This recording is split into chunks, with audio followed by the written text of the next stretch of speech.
Un racheté ne vit pas selon les jugements et les condamnations du monde. Il n'y a plus de condamnation pour ceux qui sont en Christ. Pourquoi? Tu peux me condamner. Tu n'avais pas vu comment j'ai arrangé avec mon Jésus. Quand j'ai harmonisé ma relation avec le Seigneur, tu peux me rappeler mon passé, mais je te dirai que je suis déjà justifié. Un racheté est libre. Il n'est plus dompté. Le Seigneur dit, l'Esprit du Seigneur est sur moi, parce qu'il m'a oint pour rendre libre les captifs. Si Jésus est passé par vous, c'est qu'il vous a rendu libre. L'une des caractéristiques des rachetés, c'est que ce sont des personnes qui sont libres. Des personnes qui acceptent leur liberté. Et des personnes qui vivent leur liberté. Je ne suis plus sous les jougs. Des jougs liés à la loi. Des jougs liés aux puissances des ténèbres. Des jougs liés aux coutumes. Mais j'ai été libéré par le sang précieux de Jésus. Par la vie de Jésus. Et je vis ma liberté.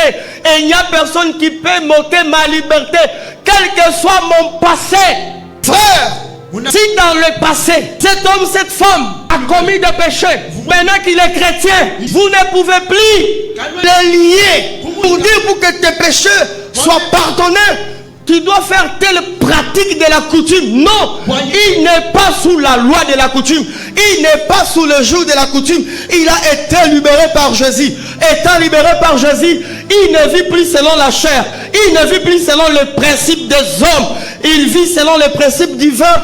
Il vit selon les principes que le Seigneur lui a établis. Et ces principes lui disent qu'il est libre. Qu'il est libre. Libre de vos paroles. Libre de votre méchanceté.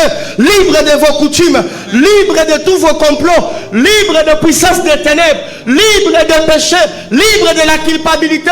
Libre de jugement des hommes. Libre de tout ce qui peut venir le condamner. Christ l'a rendu libre. La liberté face au jugement et la condamnation du monde. Paul le dit aux Romains, le chapitre 8.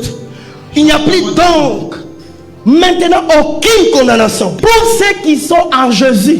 Il ne dit pas qu'il n'y a plus de condamnation pour ceux qui sont à l'église. Il n'y a plus de condamnation pour ceux qui sont en Christ. Parce que ça peut paraître qu'à cause de mon travail,